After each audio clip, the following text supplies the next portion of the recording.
Hi hello everybody, Sumukha ಸೊಲ್ಯೂಷನ್ಸ್ಗೆ ತಮ್ಮೆಲ್ಲರಿಗೂ ಹಾರ್ದಿಕ ಸ್ವಾಗತ. ಇದು 7th ಮತ್ತು 8th ಮಾರ್ಚ್ 2022ಗೆ ಸಂಬಂಧಿಸಿದ ಡೈಲಿ ನ್ಯೂಸ್ ಪೇಪರ್ ಅನಾಲಿಸಿಸ್ ಮತ್ತು MCQs.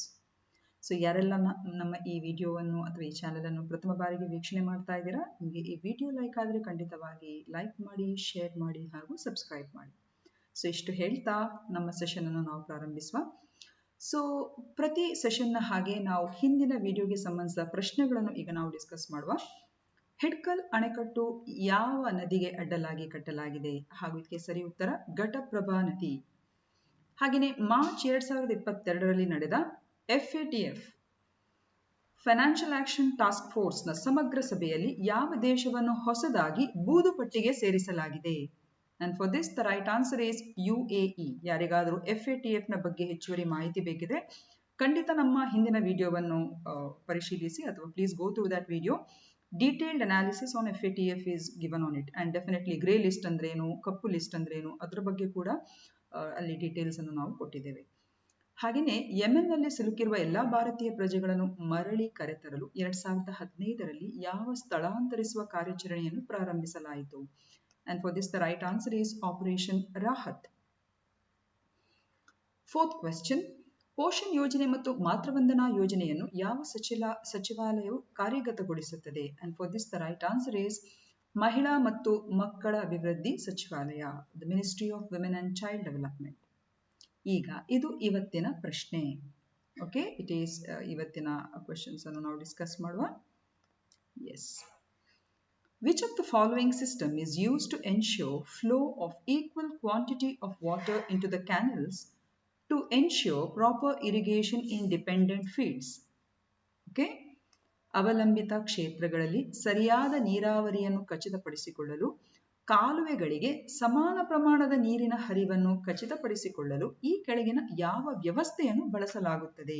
A very important question ನಮ್ಮ ಪ್ರಕಾರ. ಇದಕ್ಕೆ ಕರೆಕ್ಟ್ ಉತ್ತರ ಯಾವುದು ಅಂತ ಹೇಳಿದ್ರೆ yes, option A, that is SCADA. ಏನಿದು SCADA? Let us try to understand. Option A SCADA ಅಂತ ಹೇಳಿದ್ರೆ Supervisory Control and Data Acquisition. Okay, ಅಂದ್ರೆ ಕನ್ನಡದಲ್ಲಿ ಹೇಳುವುದಿದ್ರೆ ಮೇಲ್ವಿಚಾರಣಾ ನಿಯಂತ್ರಣ ಮತ್ತು ದತ್ತಾಂಶ ಸಂಗ್ರಹಿಸುವಂತ ಒಂದು ವ್ಯವಸ್ಥೆ. Supervisory Control and Data Acquisition System. ಈಗ ಏನಿದು ಈ ತರ ಸ್ಕೇಡಾ ವ್ಯವಸ್ಥೆ ಅಂದ್ರೆ ಏನು? ಇದನ್ನು ನೀಟಾಗಿ ನಾವು ಅರ್ಥ ಮಾಡ್ಕೊಳ್ಳುವ. ಈಗ ನೋಡಿ, ಇದೊಂದು ನೈಜ ಸಮಯದ ದತ್ತಾಂಶವನ್ನು ಸಂಗ್ರಹಿಸಲು ಮತ್ತು ಅರ್ಥೈಸಿಕೊಳ್ಳಲು ವಿನ್ಯಾಸಗೊಳಿಸಲಾದಂತ ಒಂದು ಕಂಪ್ಯೂಟರೀಕರಣ ವ್ಯವಸ್ಥೆಯಾಗಿದೆ. ಅಂಡ್ ಈ ಸ್ಕಾಡಾ ವ್ಯವಸ್ಥೆ ಅಂದ್ರೆ ಏನ್ ಹೇಳಿ? ಮೇಲ್ವಿಚಾರಣಾ ನಿಯಂತ್ರಣ ಮತ್ತು ದತ್ತಾಂಶ ಸಂಗ್ರಹಿಸುವಂತ ಒಂದು ವ್ಯವಸ್ಥೆ. ಈ ವ್ಯವಸ್ಥೆಯನ್ನು ವಿವಿಧ ಕ್ಷೇತ್ರಗಳಲ್ಲಿ ಬಳಸಲಾಗ್ತದೆ. ಉದಾಹರಣೆ, ನೀರು ನಿರ್ವಹಣೆ, ಅನಿಲ ಮತ್ತು ತೈಲ ಸಂಸ್ಕರಣೆ, ವಿದ್ಯುತ್ ಉತ್ಪಾದನೆ ಮತ್ತು ವಿತರಣೆ. ಈ ಎಲ್ಲ ಕ್ಷೇತ್ರಗಳಲ್ಲೂ ಇದನ್ನು ಬಳಸ್ತಾರೆ. ಉದಾಹರಣೆ, ಈಗ ಒಂದು ಎಕ್ಸಾಂಪಲ್ ಕೊಟ್ಟು ನಿಮ್ಗೆ ಹೇಳುವುದಂತ ಹೇಳಿದ್ರೆ, ಈಗ ಇದನ್ನು ಕೃಷ್ಣ ಭಾಗ್ಯ ಜಲ ನಿಗಮದಲ್ಲಿ ಇದನ್ನು ಬಳಸ್ತಾ ಇದ್ದಾರೆ. ಓಕೆ, KBJNL, ಕೃಷ್ಣ ಭಾಗ್ಯ ಜಲ ನಿಗಮ. ಅದರಲ್ಲೂ ಕೂಡ ಈ ಸ್ಕಾಡಾವನ್ನು ಬಳಸ್ತಾರೆ. ಈ ಸ್ಕಾಡಾ ವ್ಯವಸ್ಥೆಯು ಕೃಷ್ಣ ಭಾಗ್ಯ ಜಲ ನಿಗಮ್ ಲಿಮಿಟೆಡ್ನ 365 ಗೇಟ್ಗಳನ್ನು ಇದು ನಿಯಂತ್ರಿಸುತ್ತದೆ. ಓಕೆ, ಕೃಷ್ಣ ಮೇಲ್ದಂಡೆ ಯೋಜನೆ ವ್ಯಾಪ್ತಿಗೆ ಒಳಪಡುವ ಬಹುತೇಕ ರೈತರು ಸಮರ್ಪಕವಾಗಿ ಹರಿಯುವ ವ್ಯವಸ್ಥೆ ಇಲ್ಲದ ಕಾರಣ ನೀರಿನ ಕೊರತೆಯ ಬಗ್ಗೆ ನಿರಂತರವಾಗಿ ದೂರು ಕೊಡ್ತಾ ಇದ್ದಾರೆ. ಅದರಿಂದಾಗಿ ಏನಾಯ್ತು, ಈ ಕೃಷ್ಣ ಭಾಗ್ಯ ಜಲ ನಿಗಮ್ ಲಿಮಿಟೆಡ್ನ ಕಾಲುವೆ ಗೇಟ್ಗಳನ್ನು ಈಗ ಸ್ಕಾಡಾ ವ್ಯವಸ್ಥೆಯನ್ನು ಬಳಸಿಕೊಂಡು, ಸ್ಕಾಡಾ ವ್ಯವಸ್ಥೆ ಅಂದ್ರೆ supervisory control and data acquisition. Okay, ಆ ವ್ಯವಸ್ಥೆಯನ್ನು ಬಳಸಿಕೊಂಡು ರಿಮೋಟ್ ತಂತ್ರಜ್ಞಾನದಿಂದ ಈ ಗೇಟ್ಗಳನ್ನೀಗ ನಿಯಂತ್ರಿಸ್ತಾ ಇದ್ದಾರೆ. ಹಾಗಿದ್ರೆ ಇದರಿಂದ ಆಗೋ ಪ್ರಯೋಜನ ಏನು? ಈ ವ್ಯವಸ್ಥೆಯು ಕಾಲುವೆಗಳಿಗೆ ಸಮಾನ ಪ್ರಮಾಣದ ನೀರಿನ ಹರಿವನ್ನು ಇದು ಖಚಿತಪಡಿಸಿಕೊಳ್ತದೆ ಮತ್ತು ಅವಲಂಬಿತ ಕೃಷಿ ಭೂಮಿಗಳಲ್ಲಿ ಸರಿಯಾದ ನೀರಾವರಿಯನ್ನು ಕೂಡ ಇದು ಒದಗಿಸುತ್ತದೆ. ಇದೇ ನಮ್ಮ ಮೇಲ್ವಿಚಾರಣಾ ನಿಯಂತ್ರಣ ಮತ್ತು ದತ್ತಾಂಶ ಸಂಗ್ರಹಿಸುವ ವ್ಯವಸ್ಥೆಯ ಒಂದು ವಿಶೇಷವಾದಂತ ಅಂಶ. ಪ್ಲೀಸ್ ರಿಮೆಂಬರ್, ಇದನ್ನು ನೀರು ನಿರ್ವಹಣೆ, ಅನಿಲ ಮತ್ತು ತೈಲ ಸಂಸ್ಕರಣೆ, ವಿದ್ಯುತ್ ಉತ್ಪಾದನೆ, ವಿತರಣೆ ಇದಕ್ಕೆಲ್ಲ ಇದನ್ನು ಬಳಸ್ತಾರೆ. ಹಾಗೂ ಇದು ರಿಮೋಟ್ ತಂತ್ರಜ್ಞಾನದಿಂದ ಇದನ್ನು ನಿಯಂತ್ರಿಸ್ತಾರೆ. ಹಾಗೂ ಇದನ್ನೀಗ ಯಾಕೆ ನಾವು ಪ್ರಶ್ನೆಯಲ್ಲಿ ಹಾಕಿದ್ದೇವೆ? That is very important. Hindu ದಿನಪತ್ರಿಕೆಯಲ್ಲಿ ನಮ್ಮ union minister for Jal Shakti, that is Gajendra Singh Shekhawat, ಅವ್ರು ಏನು ಹೇಳ್ತಾರೆ ಅಂತ ಹೇಳಿದ್ರೆ, ಈ ಸ್ಕಾಡಾ ಅಂದ್ರೆ supervisory control and data acquisition system will be extended to the other parts of the country if it becomes successful in Krishna Bhagya ಜಲ Nigam limited.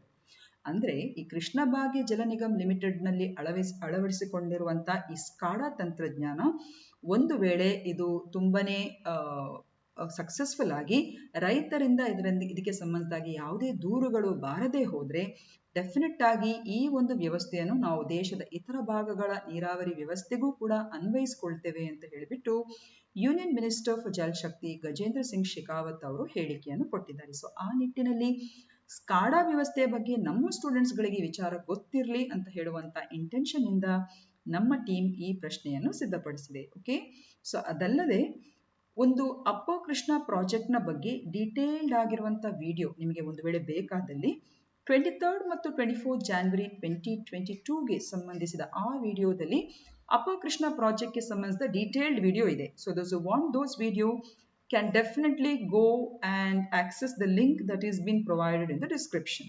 Okay, so idu question number 1. So ಸ್ಕಾಡಾದ ಎಲ್ಲ ವಿಚಾರಗಳ ಇಂಗ್ಲಿಷ್ ಸ್ಲೈಡ್ಸ್ ಇದು.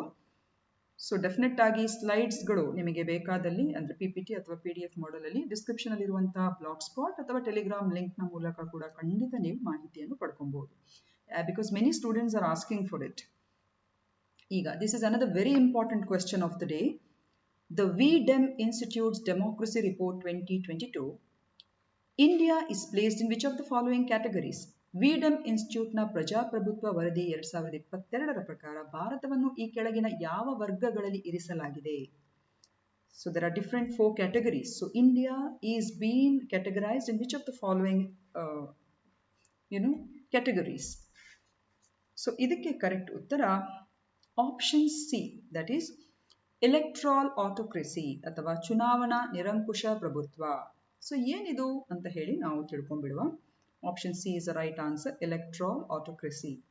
So India falls under this category ಅಂತೆ ಈ ಒಂದು ವರದಿಯ ಪ್ರಕಾರ. So ಈ ವರದಿ ಕೂಡ it is quite important. So ಈ ಡೆಮೋಕ್ರಸಿ ರಿಪೋರ್ಟ್ ಅಂತ ಹೇಳುವಂತ ಈ ವರದಿ ಏನಿದೆ, ಪ್ರಜಾಪ್ರಭುತ್ವ ವರದಿ, ಅದರ ಶೀರ್ಷಿಕೆ ನೋಡಿ, ಆಟೋಕ್ರಟೈಸೇಷನ್ ಚೇಂಜಿಂಗ್ ನೇಚರ್. ಪ್ರಜಾಪ್ರಭುತ್ವ ವರದಿ ನಿರಂಕುಶೀಕರಣ ಸ್ವಭಾವವನ್ನು ಬದಲಾಯಿಸುತ್ತಿದೆಯೇ ಅಂತ ಹೇಳುವಂತಹ ಆ ಶೀರ್ಷಿಕೆ ಅಡಿಯಲ್ಲಿ ಈ ಒಂದು ಪ್ರಜಾಪ್ರಭುತ್ವ ವರದಿ 2022ರನ್ನು ಅವರು ಹೊರತಂದಿದ್ದಾರೆ. ಹಾಗೂ ಈ ವರದಿಯನ್ನು ಯಾರು ಹೊರತರ್ತಾರೆ ಅಂತ ಹೇಳಿದ್ರೆ, ಅಥವಾ ಯಾರು ಬಿಡುಗಡೆ ಮಾಡ್ತಾರೆ ಅಂತ ಹೇಳಿದ್ರೆ, ಸ್ವೀಡನ್ನ ಗೋಥೆನ್ಬರ್ಗ್ ವಿಶ್ವವಿದ್ಯಾನಿಲಯದಲ್ಲಿರುವಂತಹ VDEM institute, V democracy institute ಅಂತ ಹೇಳುವಂತಹ ಈ ಇನ್ಸ್ಟಿಟ್ಯೂಟ್ ಈ ವಾರ್ಷಿಕ ಪ್ರಜಾಪ್ರಭುತ್ವ ವರದಿ ಅನ್ನೋದು ಬಿಡುಗಡೆ ಮಾಡ್ತಿದೆ. ಹಾಗೂ ಈ ವರ್ಷದ ವರದಿಯ ಶೀರ್ಷಿಕೆಯ ಹೆಸರೇನು ಹೇಳಿ? ಪ್ರಜಾಪ್ರಭುತ್ವ ವರದಿ 2022, ನಿರಂಕುಶೀಕರಣವು ಸ್ವಭಾವವನ್ನು ಬದಲಾಯಿಸುತ್ತಿದೆಯೇ ಅಂತ ಹೇಳುವಂತ ಆ ಶೀರ್ಷಿಕೆಯಲ್ಲಿ ಆ ಒಂದು ವರದಿಯನ್ನು ಹಾಕಿದ್ದಾರೆ. ಈ ವರ್ಷದ ಸಮೀಕ್ಷೆಯಲ್ಲಿ ಒಟ್ಟು 179 ಅಂದ್ರೆ 179 ದೇಶಗಳ ಒಂದು ಮೌಲ್ಯಮಾಪನವನ್ನು ಮಾಡಿದ್ದಾರೆ. ಅದರಲ್ಲಿ ಭಾರತವೂ ಕೂಡ ಸೇರಿದೆ. ಹಾಗೂ ಈ ಸೂಚ್ಯಾಂಕವು 71 ಸೂಚಕಗಳನ್ನು ಆಧರಿಸಿದೆ, ಅಂದ್ರೆ ಮಾನದಂಡಗಳನ್ನು ಆಧರಿಸಿದೆ. ಸೊ ವಿಶೇಷವಾಗಿ ಯಾವೆಲ್ಲ ಪ್ರಖರವಾದಂಥ ಮಾನದಂಡಗಳನ್ನು ಆಧರಿಸಿ ಈ ಒಂದು ಸೂಚ್ಯಾಂಕವನ್ನು ಸಿದ್ಧಪಡಿಸ್ತಾರೆ ಅಥವಾ ವರದಿಯನ್ನು ಸಿದ್ಧಪಡಿಸ್ತಾರೆ ಅಂತ ಹೇಳಿದ್ರೆ, ಮೊದಲನೇದಾಗಿ ಮುಕ್ತ ಮತ್ತು ನ್ಯಾಯಸಮ್ಮತ ಚುನಾವಣೆಗಳನ್ನು ನಡೆಸಲಾಗುತ್ತಿದೆಯೇ ಅಥವಾ ಇಲ್ಲವೇ? ಎರಡನೇದು, ವೈಯಕ್ತಿಕ ನಾಗರಿಕರ ಹಕ್ಕು ಮತ್ತು ಅಲ್ಪಸಂಖ್ಯಾತರ ಹಕ್ಕುಗಳನ್ನು ರಕ್ಷಿಸಲಾಗಿದೆ ಅಥವಾ ಇಲ್ಲವೇ? ಥರ್ಡ್, ನಾಗರಿಕ ಸಮಾಜಗಳು ಮತ್ತು ನಾಗರಿಕ ಸಮಾಜ ಸಂಸ್ಥೆಗಳ ಆರೋಗ್ಯ ಅಂದ್ರೆ ಅದರ ಒಂದು ಓವರ್ ಆಲ್ ಆಗಿರುವಂತಹ ಒಂದು ಪರ್ಫಾರ್ಮೆನ್ಸ್. ಹಾಗೆಯೇ ರಾಜಕೀಯ ನಿರ್ಧಾರಗಳನ್ನು ಸಾರ್ವಜನಿಕ ತಾರ್ಕಿಕತೆಯ ಮೂಲಕ ತೆಗೆದುಕೊಳ್ಳಲಾಗುತ್ತದೆಯೇ ಅಥವಾ ಭಾವನಾತ್ಮಕ ಮನವಿಗಳು ಬಲವಂತದ ಮೂಲಕ ತೆಗೆದುಕೊಳ್ಳಲಾಗುತ್ತದೆಯೇ? ಹಾಗೂ ಐದನೇದು, ವಾಕ್ ಸ್ವಾತಂತ್ರ್ಯ ಮತ್ತು ಪತ್ರಿಕಾ ಸ್ವಾತಂತ್ರ್ಯ. ಸೊ ಬೇಸಿಕ್ ಆಗಿ ಈ 5 ಪ್ರಮುಖ ಪ್ಯಾರಾಮೀಟರ್ಸ್ಗಳ 71 ಸೂಚಕಗಳನ್ನು ಆಧರಿಸಿ ಈ ಒಂದು ಸೂಚ್ಯಾಂಕವನ್ನು ಅಥವಾ ಈ ಒಂದು ರಿಪೋರ್ಟ್ ಅನ್ನು ಅವರು ರೆಡಿ ಮಾಡ್ತಾರೆ. ಇದರಲ್ಲಿ ಈಗ ನಮ್ಮ ಭಾರತದ ಒಂದು ಸ್ಕೋರ್ ಎಷ್ಟಿದೆ? ಅದಕ್ಕಿಂತ ಮುಂಚೆ ಈ ವರದಿಯು ಸೂಚ್ಯಾಂಕದಲ್ಲಿನ ಅಂಕಗಳ ಆಧಾರದ ಮೇಲಿನ ದೇಶಗಳನ್ನು 4 ವರ್ಗಗಳಾಗಿ ವರ್ಗೀಕರಿಸ್ತದೆ. ಅಂದ್ರೆ ಪ್ರತಿ ದೇಶಕ್ಕೆ ಈ ಸ್ಕೋರ್ ಹೇಗಿದೆ ಅಂತ ಹೇಳಿದ್ರೆ ನೋಡಿ, 1 to 0. ಕೆಲವೆಲ್ಲ ಬೇರಿನ ವರದಿ ಅಥವಾ ಸೂಚ್ಯಾಂಕಗಳಲ್ಲಿ 100ರಿಂದ 100 ಆ ರೀತಿ ಇರ್ತದೆ. ಆದ್ರೆ ಈ ಒಂದು ಸ್ಕೋರ್ ಇದೆಯಲ್ಲ ಒಂಥರ ಡಿಫ್ರೆಂಟ್ ಆಗಿದೆ. 1 to 0 ಆ ಸ್ಕೋರ್ನ ಒಂದು ಇದು ಸ್ಕೇಲ್ ಇರುವಂಥದ್ದು. ಹಾಗೂ ಈ ಸಿಕ್ಕಿದಂಥ ಸ್ಕೋರ್ನ ಆಧಾರದ ಮೇಲೆ ದೇಶಗಳನ್ನು ಒಂದೊಂದು ವರ್ಗಗಳಲ್ಲಿ ಅಥವಾ ಕ್ಯಾಟಗರಿಗಳಲ್ಲಿ ಹಾಕ್ತಾರೆ. ಓಕೆ, ಸೊ ಆ 4 ಕ್ಯಾಟಗರಿಗಳು ಯಾವುದು ಅಂತ ಹೇಳಿ ನಾವಿಲ್ಲಿ ಫಸ್ಟ್ ಅದನ್ನು ಅರ್ಥ ಮಾಡ್ಕೊಳ್ಳುವ. ಫಸ್ಟ್ ಲಿಬರಲ್ ಡೆಮಾಕ್ರಸಿ ಅಂತ ಹೇಳುವಂತ ಒಂದು ಕ್ಯಾಟಗರಿ, ಉದಾರ ಪ್ರಜಾಪ್ರಭುತ್ವ.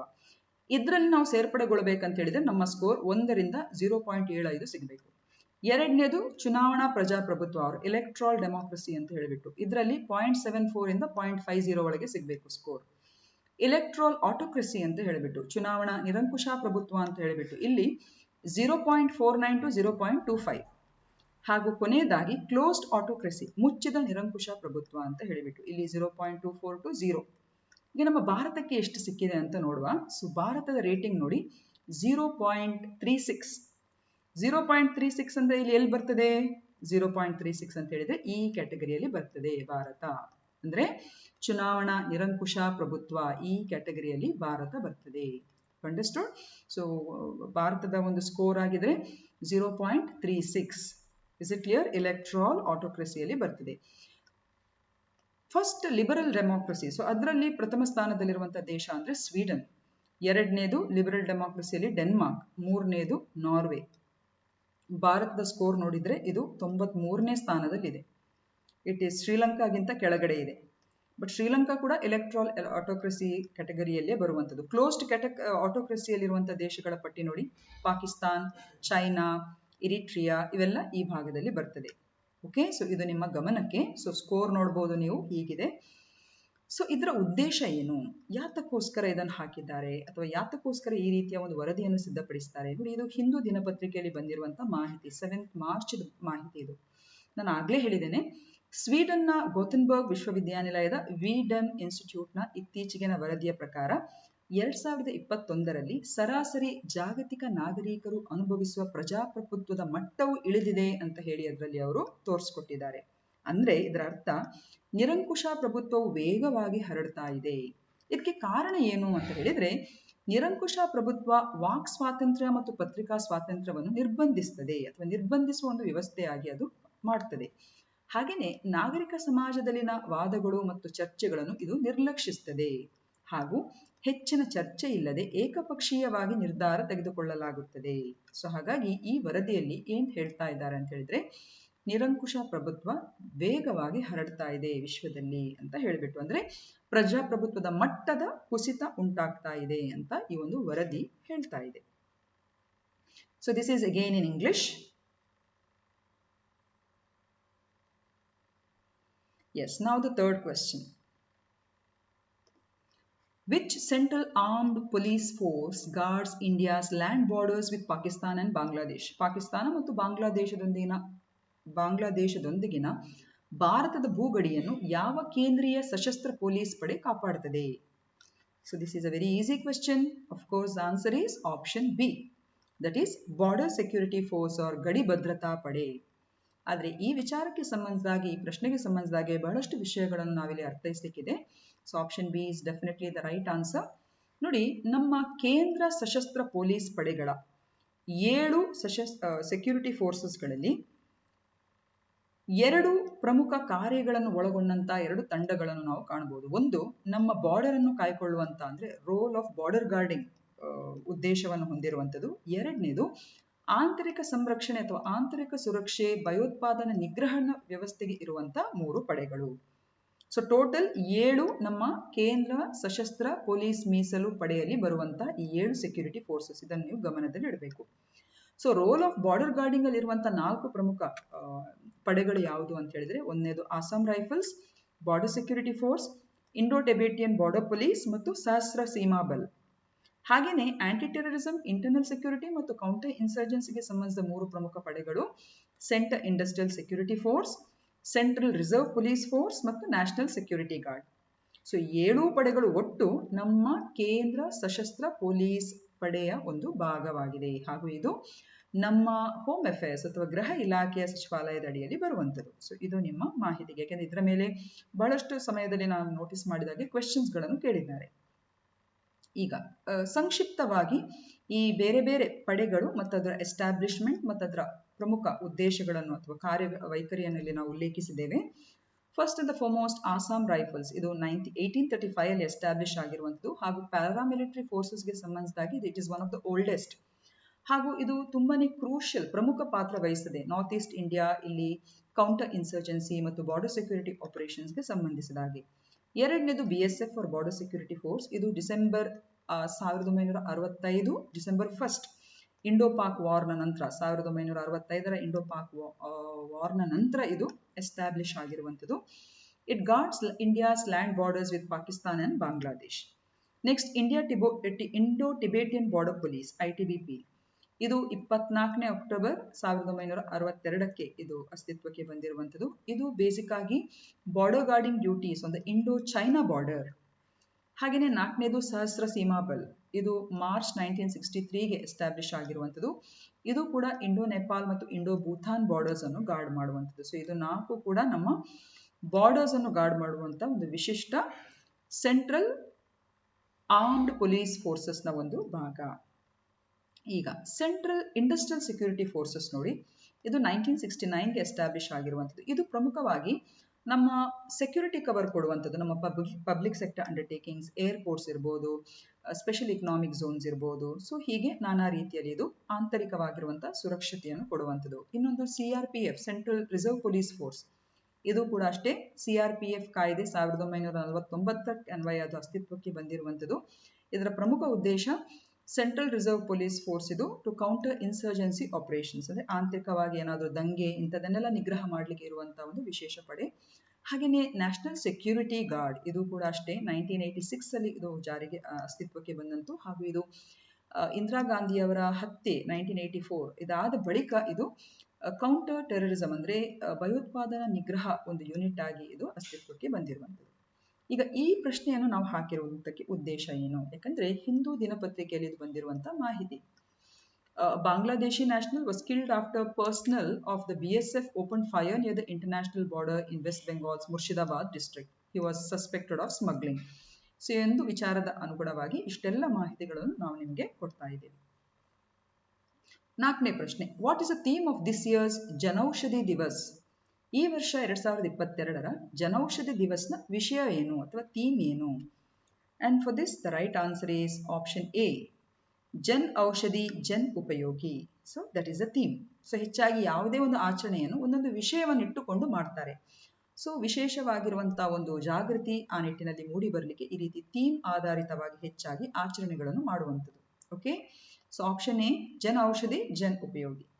ಸೊ ಇದು 7th ಮಾರ್ಚ್ಗೆ ಬಂದಿರುವಂತಹ ಹಲವು ದಿನಪತ್ರಿಕೆಗಳಲ್ಲಿ ಬಂದಿದೆ. 7ನೇ ಮಾರ್ಚ್ ಅನ್ನು ನಾವು ಜನೌಷಧಿ ದಿವಸ್ ಅಂತ ಹೇಳಿಬಿಟ್ಟು 2019ರಿಂದ ಭಾರತಾದ್ಯಂತ ಇದನ್ನು ನಾವು ಅಬ್ಸರ್ವ್ ಮಾಡ್ತೇವೆ. ಹಾಗೂ ಈ ವರ್ಷದ ಥೀಮ್ ಏನು ಅಂತ ಹೇಳಿದ್ರೆ ಜನೌಷಧಿ ದಿವಸ್. ಇದು ಜನೌಷಧಿ ಜನ್ ಉಪಯೋಗಿ, ಜನರ ಔಷಧಿ ಜನರಿಗೆ ಉಪಯೋಗ ಆಗುವಂತೆ ಆಗಬೇಕು ಅಂತ ಹೇಳಿಬಿಟ್ಟು. ಹಾಗೆ ಇದರ ಮುಖ್ಯ ಉದ್ದೇಶ ಈ ದಿನದು ಅಬ್ಸರ್ವ್ ಮಾಡುವಂಥದ್ದು ಏನು ಅಂತ ಹೇಳಿದ್ರೆ, ಈ ಜೆನರಿಕ್ ಮೆಡಿಸಿನ್ಸ್ ಅಂತ ಏನಿದೆ ನೋಡಿ, ಇದರ ಬಗ್ಗೆ ಜನರಿಗೆ ಒಳ್ಳೆ ರೀತಿಯ ಜಾಗೃತಿ ಆಗಬೇಕು.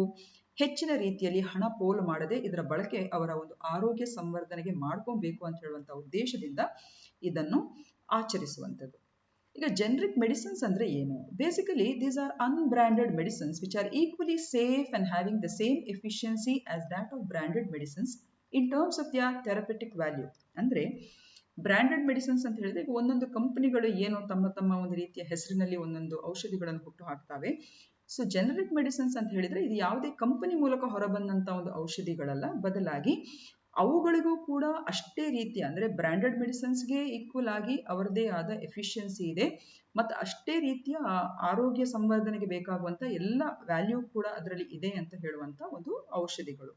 ಹಾಗೂ ಇದರ ಇನ್ನೊಂದು ವಿಶೇಷತೆ ಏನಂತ ಹೇಳಿದ್ರೆ ಈ ಔಷಧಿಗಳು ಈ ಬ್ರಾಂಡೆಡ್ ಔಷಧಿಗಳಿಗಿಂತ ಇದರ ದರ ಇದೆಯಲ್ಲ ತುಂಬಾನೇ ಚೀಪರ್, ತುಂಬಾನೇ ಕಡಿಮೆ ಹಾಗೂ ಸಾಮಾನ್ಯರ ಕೈಗೆಟಕುವ ರೀತಿಯಲ್ಲಿ ಅದನ್ನು ಮಾರಾಟ ಮಾಡ್ತಾರೆ.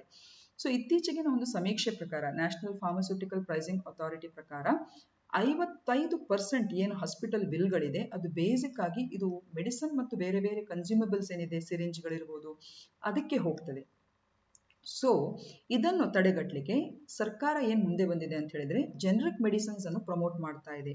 ಇದು ತುಂಬಾನೇ ಚೀಪರ್ ಆಗಿರ್ತದೆ ಮತ್ತು ಜನಸಾಮಾನ್ಯರ ಕೈಗೆಟಕುವ ನಿಟ್ಟಿನಲ್ಲಿ ಜನ ಔಷಧಿ ಕೇಂದ್ರಗಳಲ್ಲಿ ಈ ಜೆನರಿಕ್ ಔಷಧಿಗಳನ್ನು ಅವರು ಮಾರಾಟ ಮಾಡ್ತಾರೆ. ಸೊ ಹಾಗಾಗಿ ತುಂಬಾ ಚೀಪ್ ಆಗಿ ಹಾಗೇನೆ ಉತ್ತಮ ರೀತಿಯಲ್ಲಿ ಆರೋಗ್ಯ ಸಂವರ್ಧನೆಗೆ ಇದು ಸಾಮಾನ್ಯ ಜನರಿಗೆ ಇದು ಸಹಾಯ ಆಗಲಿ ಅಂತ ಹೇಳುವ ದೃಷ್ಟಿಯಲ್ಲಿ ಇದನ್ನು ಮಾಡಿರುವಂಥದ್ದು. ಅದಲ್ಲದೆ the government has set a target to increase the number of Pradhan Mantri Bharatiya Janaushadhi Kendras to 10,500 by the end of March 2025. Just ನೋಡಿ, ಈಗಾಗಲೇ ಅಂದರೆ 31 January 2022ಕ್ಕೆ ಆಲ್ರೆಡಿ ಈ ಜನೌಷಧಿ ಪ್ರಧಾನ ಮಂತ್ರಿ ಭಾರತೀಯ ಜನೌಷಧಿ ಕೇಂದ್ರಗಳು ಏನು ಜನರಿಕ್ ಮೆಡಿಸಿನ್ಸ್ ನ ಸ್ಟೋರ್ ಇದೆ ನೋಡಿ, ಇದು ಆಲ್ರೆಡಿ 8,675 ಇದೆ. ಸೊ ಗೌರ್ಮೆಂಟ್ ಏನ್ ಟಾರ್ಗೆಟ್ ಮಾಡಿದೆ ಅಂತ ಹೇಳಿದ್ರೆ, ಮತ್ತೆ ಇದಕ್ಕೆ ತುಂಬಾನೇ ಜನರು ಸ್ಪಂದಿಸ್ತಾ ಇದ್ದಾರೆ ಈ ಮೆಡಿಸಿನ್ಸ್ ಗಳಿಗೆ. ಸೊ ಹಾಗಾಗಿ ಅಟ್ಲೀಸ್ಟ್ ಬೈ ಮಾರ್ಚ್ 2025 ಒಳಗಾಗಿ 10,500 ಇಂತಹ ಕೇಂದ್ರಗಳನ್ನು ತೆರಿಬೇಕು ಅಂತ ಹೇಳುವುದು ನಮ್ಮ ಕೇಂದ್ರ ಸರ್ಕಾರದ ಉದ್ದೇಶ. ಸೊ ಇದಿಷ್ಟು ನಿಮ್ಮ ಮಾಹಿತಿಗಾಗಿ. ನೆಕ್ಸ್ಟ್ 5ನೇ ಪ್ರಶ್ನೆ. Who has been awarded the 2020 ನಾರಿ ಶಕ್ತಿ ಪುರಸ್ಕಾರ ಫ್ರಮ್ ಕರ್ನಾಟಕ? ಕರ್ನಾಟಕದಿಂದ 2020ರ ನಾರಿ ಶಕ್ತಿ ಪುರಸ್ಕಾರವನ್ನು ಯಾರಿಗೆ ನೀಡಲಾಗಿದೆ? And for this the right answer is option A, that is Nivriti Rai. Okay, Nivriti Rai is a right answer. So ಇದು ಪ್ರೆಸ್ ಇನ್ಫಾರ್ಮೇಶನ್ ಬ್ಯೂರೋ ಅಲ್ಲಿ ಬಂದಿರುವಂತಹ ಮಾಹಿತಿ. ನಮ್ಮ ರಾಷ್ಟ್ರಪತಿಯವರಾದಂತಹ ಶ್ರೀ ರಾಮನಾಥ್ ಕೋವಿಂದ್ ಅವರು ನಾರಿ ಶಕ್ತಿ ಪುರಸ್ಕಾರನ್ನು 2020 ಮತ್ತು 2021 ಎರಡರ ವರ್ಷದ್ದು ಕೂಡ ಒಟ್ಟಿಗೆ ಅದನ್ನು ಈ ವರ್ಷದ ಅಂತಾರಾಷ್ಟ್ರೀಯ ಮಹಿಳಾ ದಿನಾಚರಣೆಯ ಪ್ರಯುಕ್ತ ರಾಷ್ಟ್ರಪತಿ ಭವನದಲ್ಲಿ ಅದನ್ನು ಕೊಟ್ಟಿದ್ದಾರೆ, ಅದನ್ನು ಅವಾರ್ಡ್ ಮಾಡಿದ್ದಾರೆ. ಓಕೆ, ಸೊ ನಾರಿ ಶಕ್ತಿ ಪುರಸ್ಕಾರ 2020 14 ಮಹಿಳೆಗಳಿಗೆ ಅದನ್ನು ಅವಾರ್ಡ್ ಮಾಡಿದ್ದಾರೆ. ಅದರಲ್ಲಿ Nivruti Rai from Karnataka, she won the Nari Shakti ಪುರಸ್ಕಾರ 2020. ಹಾಗೇನೆ ನಾರಿ ಶಕ್ತಿ ಪುರಸ್ಕಾರ 2021 ಆ ವರ್ಷದನ್ನು ಕೂಡ ಅಂದ್ರೆ ಒಟ್ಟಿಗೆ ಕೊಟ್ಟಿದ್ದಾರೆ, ಇಲ್ಲಿ ಕನ್ಫ್ಯೂಸ್ ಆಗಬಾರ್ದು ನೀವು. 2020 ಮತ್ತು 2021 ಅನ್ನು ಒಟ್ಟಾಗಿ ಈ ವರ್ಷ ಕೊಟ್ಟಿದ್ದಾರೆ. ಸೊ 2020ಯಲ್ಲೂ ಕೂಡ 14 ಮಂದಿ ಮಹಿಳೆಯರು ಆಯ್ಕೆಯಾಗಿದ್ದಾರೆ. 2021ರ ನಾರಿ ಶಕ್ತಿ ಪುರಸ್ಕಾರಗೂ 14 ಮಂದಿ ಆಯ್ಕೆಯಾಗಿದ್ದಾರೆ. 2020ರ ನಾರಿ ಶಕ್ತಿ ಪುರಸ್ಕಾರ ಯಾರಿಗೆ ದಕ್ಕಿದೆ ಅಂತ ಹೇಳಿದ್ರೆ Nivruti Rai from Karnataka, she is one among them. ಹಾಗೆಯೇ 2021 ಅಲ್ಲಿ ರಾಧಿಕಾ ಮೆನನ್ ಮತ್ತು Shobha Agasti from Karnataka, they have won the Nari Shakti Puraskar 2021. So please don't get confused about this. ಹೆಚ್ಚಿನ ಪ್ರಶಸ್ತಿಗಳು ಕೋವಿಡ್-19 ಕಾರಣದಿಂದಾಗಿ ಕ್ಲಬ್ ಮಾಡಿ ಕೊಟ್ಟಿರುವ ಕಾರಣ ಇದನ್ನು ನಿಮಗೆ ಡಿಸ್ಟ್ರಾಕ್ಟ್ ಮಾಡಲಿಕ್ಕೆ ಕೇಳುವಂತಹ ಚಾನ್ಸಸ್ ಇದೆ. ಸೊ ಹಾಗಾಗಿ ಇದನ್ನು ತುಂಬಾನೇ ಕ್ಲಾರಿಟಿಯಾಗಿ ನೀವು ಅರ್ಥ ಮಾಡ್ಕೊಬೇಕು. ಓಕೆ, 2020ಯಲ್ಲಿ Nivruti Rai, 2021 it is Radhika Menon and Shobha Agasti from Karnataka. So 2020 14 ಮಹಿಳೆಯರನ್ನು ಇಲ್ಲಿ ನೋಡಿ. So only one has got it, that is Nivruti Rai from Karnataka. Okay, so ಇವರು ನೋಡಿ ಟೆಕ್ನಾಲಜಿ ಫೀಲ್ಡ್ ಅಲ್ಲಿ ತುಂಬಾನೇ ಇವರು ಕೊಟ್ಟಂತ ಸಾಧನೆಗೆ ಅನುಗುಣವಾಗಿ she is been selected for this particular award. ಹಾಗೇನೆ 2021 ಅಲ್ಲೂ ಕೂಡ 14 ಮೆಂಬರ್ಸ್ ಸೆಲೆಕ್ಷನ್ ಆಗಿದ್ದಾರೆ. ಇಲ್ಲಿ ಇಬ್ಬರು ಆಯ್ಕೆ ಆಗಿದ್ದಾರೆ. Radhika Menon for her excellence in Indian merchant navy and exemplary courage she has shown in that particular field. And also we have Shobha Agasti from Karnataka. And ಇವರು ನಮ್ಮ ಮಹಿಳೆಯರು ಮತ್ತು ಹೆಣ್ಣು ಮಕ್ಕಳ ಒಂದು ಸಬಲೀಕರಣದ ವಿಷಯಕ್ಕೆ ತುಂಬಾನೇ ಅವರು ಕೊಡುಗೆಯನ್ನು ಕೊಟ್ಟ ಕಾರಣ ಇವರಿಬ್ಬರಿಗೂ ಕೂಡ ನಾರಿ ಶಕ್ತಿ ಪುರಸ್ಕಾರ 2021ಗೆ ಅವರು ಭಾಜನರಾಗಿದ್ದಾರೆ. So international women's day, it is globally celebrated annually on March 8, ಹೌದಾ ಅಲ್ವಾ? ಸೊ ಈ ವರ್ಷದ ಅಂತಾರಾಷ್ಟ್ರೀಯ ಮಹಿಳಾ ದಿನಾಚರಣೆಯ ಥೀಮ್ ಏನು ಅಂತ ಹೇಳಿದ್ರೆ gender equality today for a sustainable tomorrow. ತುಂಬಾ ಚೆನ್ನಾಗಿದೆ. ನಾಳೆಯ ಸುಸ್ಥಿರಕ್ಕೆ ಇವತ್ತು ಲಿಂಗ ಸಮಾನತೆ ಅಂತ ಹೇಳುವಂಥದ್ದು. Very beautifully placed. So this is about international women's day ಮತ್ತು ನಮ್ಮ ನಾರಿ ಶಕ್ತಿ ಪುರಸ್ಕಾರನ ಪ್ರಶಸ್ತಿ ವಿಜೇತರಿಗೆ ಸಂಬಂಧಿಸಿದಾಗಿ. ಓಕೆ, 6ನೇ ಪ್ರಶ್ನೆ. Ministry of AYUSH has identified which plant as safe for usage in its advisory issued on 6th October 2021. But now it has been identified as a reason for liver toxicity. AYUSH ಸಚಿವಾಲಯವು 6ನೇ October 2021ರಂದು ನೀಡಿದ ಸಲಹೆಯಲ್ಲಿ ಯಾವ ಸಸ್ಯವು ಬಳಕೆಗೆ ಸುರಕ್ಷಿತವಾಗಿದೆ ಎಂದು ಗುರುತಿಸಿದೆ. ಆದರೆ ಈಗ ಅದೇ ಸಸ್ಯ ಜಠರದ ಹಾನಿಗೆ ಕಾರಣವೆಂದು ಅದನ್ನು ಗುರುತಿಸಲಾಗಿದೆ. And for this, the right answer is option C, that is Tynospora cordifolia. ಹೆಸರು ವಿಚಿತ್ರ ಕಾಣ್ತದೆ, ಬಟ್ ಇದರ ಹೆಸರು ಸಾಮಾನ್ಯ ಇದರಲ್ಲಿ ತುಂಬಾನೇ ಈಸಿ ನೆನಪಿಡ್ಲಿಕ್ಕೆ. ಇದನ್ನು ಹಿಂದಿಯಲ್ಲಿ ಗುಡೂಚಿ ಅಂತ ಹೇಳ್ತಾರೆ. ಅದರ ಸೈಂಟಿಫಿಕ್ ಹೆಸರು ಟೈನೋಸ್ಪೋರಾ ಕಾರ್ಡಿಫೋಲಿಯಾ. ಹಾಗೂ ನಮ್ಮ ಸಾಮಾನ್ಯ ಭಾಷೆಯಲ್ಲಿ ಇದನ್ನು ಅಮೃತ ಬಳ್ಳಿ ಅಂತ ಹೇಳ್ತೇವೆ. ಅಮೃತ ಬಳ್ಳಿ ಬಗ್ಗೆ ಬಹುಶಃ ಕೋವಿಡ್-19 ಸಂದರ್ಭದಲ್ಲಿ ಹೆಚ್ಚಿನವರು ಕೇಳಿರ್ತೀರಿ, ಹೌದಾ ಅಲ್ವಾ? ಇದರ ಕಷಾಯ ಮಾಡೋದು ಅದು ಇದು ಅಂತ ಹೇಳಿಬಿಟ್ಟು. ಸೊ ಡೆಫಿನೆಟ್ ಆಗಿ ದಿಸ್ ಇಸ್ ನಥಿಂಗ್ ಬಟ್ ಅಮೃತ ಬಳ್ಳಿ. ಸೊ ಈ ಸಸ್ಯ ಯಾಕತ್ತಪ್ಪ ಈ ಬಳ್ಳಿಯ ಬಗ್ಗೆ ಯಾಕೆ ಈಗ ನ್ಯೂಸಲ್ಲಿ ಹಾಕಿದ್ದೇವೆ ಅಂತ ಹೇಳಿದ್ರೆ, ನೋಡಿ, ಕಳೆದ ಅಕ್ಟೋಬರ್ನಲ್ಲಿ ಏನು ನ್ಯೂಸ್ ಅಲ್ಲಿ ಬಂದಿತ್ತು ಅಂತ ಹೇಳಿದ್ರೆ, ಅಮೃತ ಬಳ್ಳಿ ಎಂಬುದು ಆಯುರ್ವೇದಕ್ಕೆ ಸಂಬಂಧಿಸಿದ ಈ ಬಳ್ಳಿ ತುಂಬಾನೇ ಸೇಫ್ ಆಗಿದೆ ಯೂಸ್ ಮಾಡ್ಲಿಕ್ಕೆ ಅಂತ ಹೇಳ್ಬಿಟ್ಟು ಮಿನಿಸ್ಟ್ರಿ ಆಫ್ ಆಯುಷ್ ಅವರೇ ಐಡೆಂಟಿಫೈ ಮಾಡಿದ್ರು. ಆದ್ರೆ ಈಗ ಪ್ರಜಾವಾಣಿಯಲ್ಲಿ ಬಂದಿರುವಂತಹ ಮಾಹಿತಿ ಏನ್ ಹೇಳ್ತಾರೆ ಅಂತ ಹೇಳಿದ್ರೆ, ಕೋವಿಡ್-19 ವಿರುದ್ಧ ರೋಗ ನಿರೋಧಕ ಶಕ್ತಿ ವೃದ್ಧಿಗಾಗಿ ಬಳಸುವಂತೆ ಆಯುಷ್ ಇಲಾಖೆಯು ಉತ್ತೇಜಿಸಿದ ಅಮೃತ ಬಳ್ಳಿ ಆಧಾರಿತ ಗುಳಿಗೆ ಮತ್ತು ಪುಡಿಯನ್ನು ಸೇವಿಸಿದ ಹಲವರ ಜಠರಕ್ಕೆ ಹಾನಿಯಾಗಿದೆ ಎಂದು ಅಧ್ಯಯನ ವರದಿಯು ಹೇಳಿದೆ. ದೇಶದ 12 ನಗರಗಳಲ್ಲಿನ ಆಸ್ಪತ್ರೆಗಳಲ್ಲಿ ಈ ಅಧ್ಯಯನವನ್ನು ನಡೆಸಲಾಗಿದ್ದು, ಅಧ್ಯಯನಕ್ಕೆ ಒಳಪಡಿಸಿದವರಲ್ಲಿ 43 ಜನರ ಜಠರಕ್ಕೆ ಹಾನಿಯಾಗಿದೆ. ಈ ಜನರ ಜಠರದಲ್ಲಿ ಗಿಲಾಯ್ ವಿಷಕಾರಿಯಾಗಿ ಪರಿಣಮಿಸಿದೆ ಎಂದು ಅಧ್ಯಯನದ ವರದಿಗಳಲ್ಲಿ ಹೇಳಲಾಗಿದೆ. ಓಕೆ, ಸೊ ಇಲ್ಲಿ ನೆನ್ಪಿಟ್ಕೊಳ್ಳಿ, ಟೈನಸ್ ಕಾರ್ಡಿಫೋಲಿಯಾ ಅಂತ ಹೇಳಿದ್ರೆ ಇಟ್ ಇಸ್ ರಿಲೇಟೆಡ್ ಟು ಅಮೃತ ಬಳ್ಳಿ. 7ನೇ ಪ್ರಶ್ನೆ, as per Karnataka economic survey 2021-22 in 2019-20 Kalburgi district has the lowest per capita income. Then what is the per capita income of that district? ಕರ್ನಾಟಕದ ಆರ್ಥಿಕ ಸಮೀಕ್ಷೆ 2021-22 ಪ್ರಕಾರ 2019-20ರಲ್ಲಿ ಕಲಬುರಗಿ ಜಿಲ್ಲೆ ಅತ್ಯಂತ ಕಡಿಮೆ ತಲಾ ಆದಾಯವನ್ನು ಹೊಂದಿದೆ. ಹಾಗಿದ್ದರೆ ಕಲಬುರಗಿ ಜಿಲ್ಲೆಯ ತಲಾ ಆದಾಯ ಎಷ್ಟು ಅಂತ ಪ್ರಶ್ನೆ.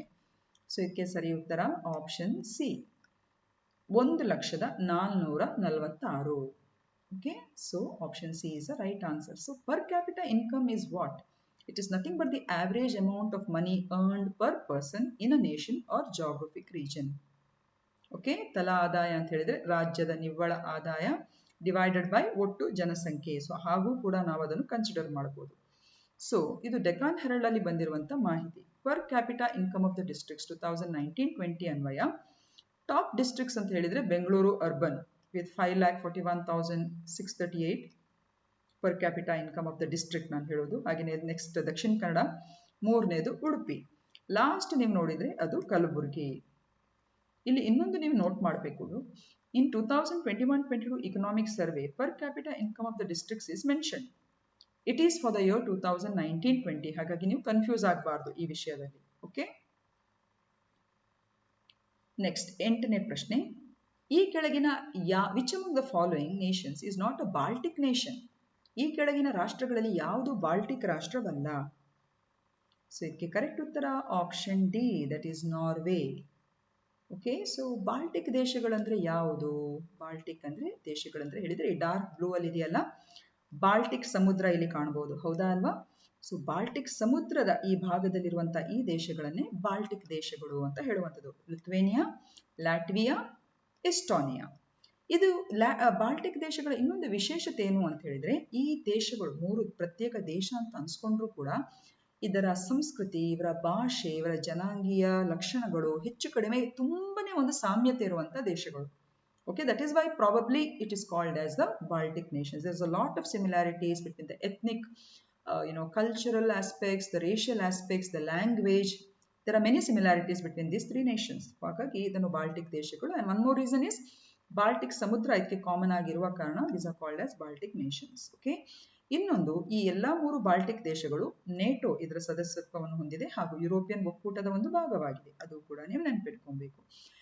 ಈ ಪ್ರಶ್ನೆ ನಾವು ಯಾಕೆ ಹಾಕೊಂಡಿರುವುದು? ಯಾಕಂದ್ರೆ US secretary of state Antony Blinken ಅವ್ರೇನ್ ಹೇಳ್ತಾರೆ ಅಂತ ಹೇಳಿದ್ರೆ, 6ನೇ March has pledged America's support to the neighboring nations of Ukraine in Baltic and Balkan regions that are coping with an influx of refugees from Ukraine. Please try to understand. ಈಗ Ukraine ಈ ದೇಶ ಈಗ ಯುದ್ಧದ ಒಂದು ಕಾರ್ಮೋಡ, Russia ಜೊತೆ ಯುದ್ಧದ ಏನು ಕಾರ್ಮೋಡದ ರೀತಿಯಲ್ಲಿದೆ. ಸೊ ಇಲ್ಲಿರುವಂತಹ ಬಹಳಷ್ಟು ಜನ ಈಗ ಅಕ್ಕಪಕ್ಕದ ದೇಶಗಳಿಗೆಲ್ಲ ಒಂದು ರೀತಿ ನಿರಾಶ್ರಿತರಾಗಿ ವಲಸೆ ಹೋಗ್ತಾ ಇದ್ದಾರೆ. You understood? So that comprises ಈ ಬಾಲ್ಟಿಕ್ ದೇಶಗಳು ಮತ್ತು ಅಕ್ಕಪಕ್ಕದಲ್ಲಿರುವಂತ ಇವೆಲ್ಲ, ರಷ್ಯಾ ಅಲ್ಲ, ಈ ಕಡೆ ಇರುವಂತ ಎಲ್ಲ ಬಾಲ್ಕನ್ ದೇಶಗಳು. So US secretary of state Antony Blinken ಏನ್ ಹೇಳ್ತಾರೆ ಅಂತ ಹೇಳಿದ್ರೆ, ಆ ಉಳಿದ ದೇಶಗಳಿಗೆ, ಬಾಲ್ಟಿಕ್ ಬಾಲ್ಕನ್ ದೇಶಗಳಿಗೆ ಏನ್ ಹೇಳಿಕೆ ಕೊಟ್ಟಿದ್ದಾರೆ ಅಂತ ಹೇಳಿದ್ರೆ, ನೀವೇನ್ ಟೆನ್ಷನ್ ಮಾಡಬೇಡಿ, ಯುಕ್ರೇನ್ ಇಂದ ಬರುವಂತ ನಿರಾಶ್ರಿತರಿಗೆ ದಯವಿಟ್ಟು ಆಶ್ರಯ ಕೊಡಿ, ನಾವು ನಿಮ್ಗೆ ಸಹಾಯ ಮಾಡ್ತೇವೆ ಅಂತ ಹೇಳುವಂತ ಒಂದು ಅಭಯ ಹಸ್ತ ಅಥವಾ ಒಂದು ಹೇಳಿಕೆಯನ್ನು ಆ ಮೂಲಕ ಅವರು ಹೇಳಿದ್ದಾರೆ. ಸೊ ಇಲ್ಲಿ ನಮ್ಮ ಉದ್ದೇಶ ಬಾಲ್ಟಿಕ್ ಮತ್ತು ಬಾಲ್ಕನ್ ದೇಶಗಳು ಯಾವ್ಯಾವುದು ಅಂತ ನಿಮ್ಗೆ ಗೊತ್ತಿರಬೇಕು. ಓಕೆ, ಸೊ ಈ 3 ಬಾಲ್ಟಿಕ್ ದೇಶಗಳು. ಬಾಲ್ಕನ್ ದೇಶಗಳು ಅಂದ್ರೆ ಯಾವುದು ನೋಡಿ, Albania, Bosnia and Herzegovina, Bulgaria, Croatia, Greece, Kosovo, Montenegro, North Macedonia, Romania, Serbia, Slovenia. ಇವೆಲ್ಲ ಬಾಲ್ಕನ್ ದೇಶಗಳು. ಇಲ್ಲಿ ಕ್ಲಿಯರ್ ಆಗಿದೆ ನೋಡಿ, ಇಲ್ಲಿ ಕಲರ್ಫುಲ್ ಆಗಿದೆಯಲ್ಲ, ಇವೆಲ್ಲ ಬಾಲ್ಕನ್ ದೇಶಗಳು. ಇಲ್ಲಿ ಬಾಲ್ಕನ್ ದೇಶಗಳಿಗೆ ಕಾರಣ ಇಷ್ಟೇ. ಬಾಲ್ಕನ್ ದೇಶಗಳ ಇನ್ನೊಂದು ವಿಶೇಷ ಅಂತ ಹೇಳಿದ್ರೆ, ಈ ಎಲ್ಲ ದೇಶಗಳು ಅಕ್ಕಪಕ್ಕದಲ್ಲಿ ಇದ್ರೂ ಕೂಡ each one of them they are entirely different. ಹಾಗೂ ಬಾಲ್ಕನ್ ಪರ್ವತಗಳು ಈ ಎಲ್ಲ ದೇಶಗಳನ್ನು ಹಾದು ಹೋಗುವ ಕಾರಣ ಈ ದೇಶಗಳನ್ನು ಬಾಲ್ಕನ್ ದೇಶಗಳು ಅಂತ ಕರೆಯುವಂಥದ್ದು. ಓಕೆ, ಈಗ ಇನ್ನೊಂದು ವಿಶೇಷತೆ ಅಂತ ಹೇಳಿದ್ರೆ, ಇದು ಎಕ್ಸ್ಟ್ರಾ ಇನ್ಫಾರ್ಮೇಶನ್ ನಿಮಗೆ. ಹಿಂದಿ ದಿವಸ್ ಮತ್ತು ವಿಶ್ವ ಹಿಂದಿ ದಿನ ಏನಿದು? ಸೊ ಇದಕ್ಕೆ ಸಂಬಂಧಿಸಿದಾಗೆ ಕೆಲವು ಪ್ರಶ್ನೆಗಳನ್ನು ಇಲ್ಲಿ ಹಾಕೊಂಡಿದ್ದೇನೆ.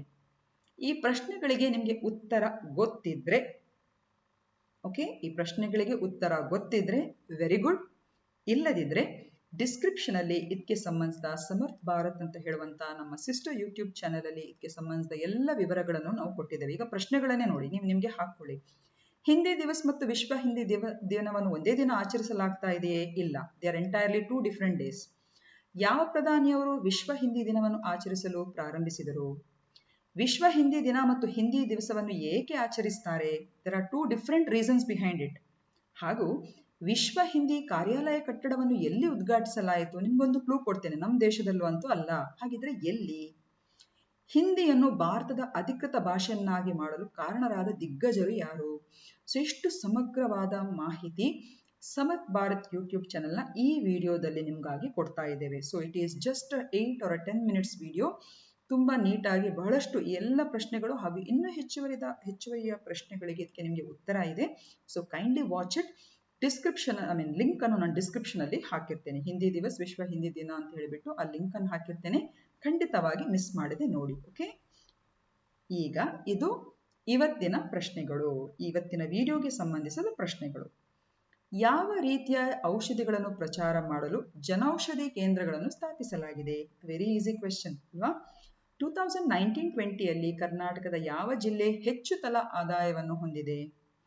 ಯಾವ ಕೇಂದ್ರ ಸಶಸ್ತ್ರ ಪಡೆ ಇಂಡೋ ನೇಪಾಳ್ ಮತ್ತು ಇಂಡೋ ಭೂತಾನ್ ಗಡಿಗಳನ್ನು ರಕ್ಷಿಸುತ್ತದೆ? ಹಾಗೆ ಇನ್ನೊಂದು ಅಸೈನ್ಮೆಂಟ್ ಕೊಟ್ಟಿದ್ದಾರೆ, ವೆರಿ ಗುಡ್. ಹಳದಿ ಬಣ್ಣದಲ್ಲಿ ಗುರುತಿಸಿದ ಈ ರಾಷ್ಟ್ರವನ್ನು ತಿಳಿಸಿ. ಸೊ ಇಲ್ಲಿ ನೋಡಿ, ಈ 3 ಬಾಲ್ಕನ್ ರಾಷ್ಟ್ರಗಳು. ಓಕೆ, ಇನ್ನು ಉಳಿದ ಹಾಗೆ ಇವೆಲ್ಲ ಬಾಲ್ಟಿಕ್ ದೇಶಗಳು, ಈ 3. ಓಕೆ, ಇದು ಬಾಲ್ಟಿಕ್ ಸಮುದ್ರ, ಇದು 3 ಬಾಲ್ಟಿಕ್. ಇಲ್ಲಿರುವಂಥದ್ದು ಬಾಲ್ಕನ್ ದೇಶಗಳು. ಸೊ ಇದು ಯಾವ ದೇಶ? ಹಳದಿ ಬಣ್ಣದಲ್ಲಿರುವಂತಹ ದೇಶ ಯಾವುದು ಅಂತ ಹೇಳಿ ನೀವು ಐಡೆಂಟಿಫೈ ಮಾಡಬೇಕು. It's a nice task. So ಹೆಚ್ಚಾಗಿ ಜಾಗ್ರಫಿ ರಿಲೇಟೆಡ್ ಮತ್ತು ಪ್ಲೇಸಸ್ಗೆ ರಿಲೇಟೆಡ್ ಆಗಿರುವಂತಹ ಕ್ವೆಶನ್ಸ್ ಬರುವಾಗ ಅಟ್ಲಾಸ್ ಅಥವಾ ಏನಾದರೂ ಮ್ಯಾಪ್ ಇಟ್ಕೊಂಡು ಅದನ್ನು ಕೋರಿಲೇಟ್ ಮಾಡುವಂತಹ ಪರಿಪಾಠವನ್ನು ದಯವಿಟ್ಟು ರೂಢಿಸಿಕೊಳ್ಳಿ ಅಂತ ಹೇಳ್ತಾ, ನಿಮ್ಗೆಲ್ರಿಗೂ ಕೂಡ ಬೆಸ್ಟ್ ವಿಶಸ್ ಅಂತ ಹೇಳ್ತಾ, ಹಾಗೆಯೇ ನಮ್ಮ ವಿಡಿಯೋ ಅಥವಾ ಚಾನೆಲ್ ನಿಮ್ಗೆ ಇಷ್ಟ ಆದರೆ ಖಂಡಿತ ಲೈಕ್ ಮಾಡಿ, ಶೇರ್ ಮಾಡಿ ಮತ್ತು ಸಬ್ಸ್ಕ್ರೈಬ್ ಮಾಡಿ. ಸೊ ಇವತ್ತಿಗೆ ಇದು ಇಷ್ಟು. Have a nice day and take care.